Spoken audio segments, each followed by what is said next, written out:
Coucou, c'est Adélie. Bonjour à tout le monde, bon lundi.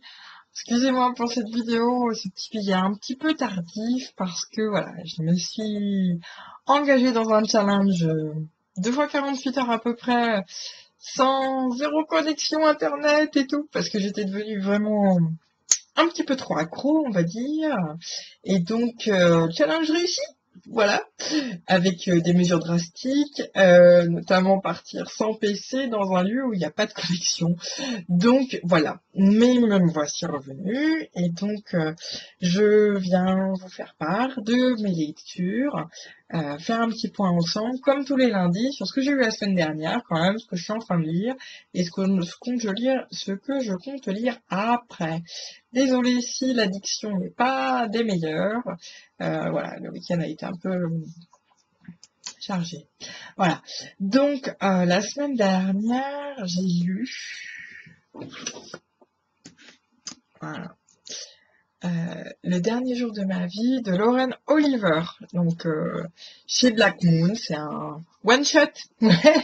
C'est pas une série, c'est voilà. Donc, je, alors je me souviens plus. Enfin, si, je me souviens, mais j'ai l'impression d'avoir vécu 9 vies entre temps. Donc, voilà, ça a été une lecture qui a été un peu laborieuse avec un rythme qui a pris du temps à se mettre en place pour me captiver complètement, mais l'histoire de Samantha Kingston, adolescente à qui tout réussit, et donc qui vit comme une adolescente à qui tout réussit tout simplement, et donc avec cette forme d'impunité et de négligence pour les entre guillemets moins cotés, et à qui malheureusement malheur arrive et se voir commencer de manière répétée la même journée. Et donc, nous suivons l'évolution de Samantha de jour en jour, comment est-ce qu'elle choisit de prendre en main sa vie et ce qu'elle choisit aussi de modifier. Assez émouvant, une lecture vraiment d'un autre genre, c'est pas une lecture d'action, c'est pas répétitif, l'auteur est vraiment très très doué pour nous faire vivre tout ça avec un personnage qui, même s'il m'a largement agacé, m'a touché aussi et a su me convaincre que c'était finalement une adolescente assez mûre et non pas une pétasse acidulée, bref. Donc non, non, l'auteur qui a su me convaincre, parce que c'était pas gagné au départ, finalement. Et donc actuellement, parce que oui, pendant 2 fois 48 heures aussi, j'ai pas lu. Donc voilà, actuellement, je suis en train de lire le tome 1, mais oui, on replonge dans la vis des séries, de la saga Anita Blake. Donc c'est de Laurel K. Hamilton, ça s'appelle Plaisir coupable. La couverture est digne d'un saga harlequin, regardez-moi ça un peu, comme c'est pas forcément très très beau. Bon, un peu douteux, mais bon. Voilà. Une saga qui a fait ses preuves.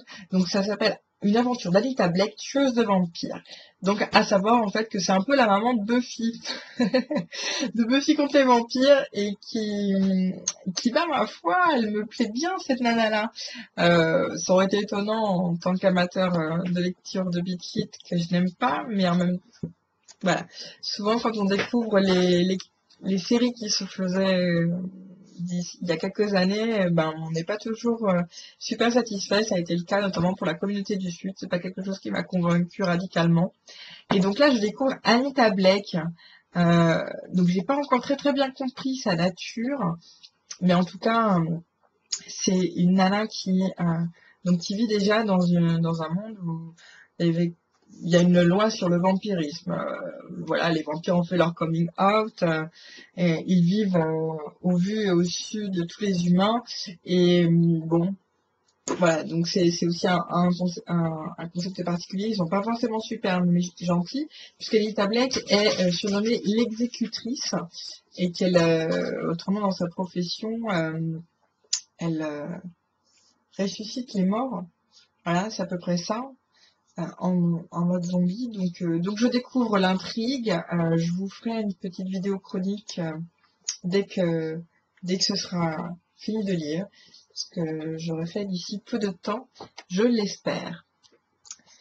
Et après, je ne sais pas quoi lire après. Je, je, je, je sais pas quoi lire après. Le fait, j'ai l'impression de m'être déconnectée de la sphère blogo-lecteur. J'ai pas été stimulée ou suscitée dans un livre particulier. Voilà, j'ai du temps un peu avant la prochaine lecture commune. Je ne sais pas. Je ne sais pas ce que je vais lire après. Donc voilà. Mais en tout cas, entre-temps, je me suis inscrite pour le Summer Challenge PAL et je sais même plus si c'est dans cet ordre-là les mots. Désolée. Voilà, qui consiste à foutre sa race et sa palle pendant l'été en fait, donc du 21 juin, à partir de demain, jusqu'au 21 septembre. Voilà. Et puis en plus j'ai pris l'option zéro achat pendant 3 mois. Ça va faire mal. Donc sont exemptés tous les cadeaux, tous les parts, tous les concours, zéro achat de notre part à nous.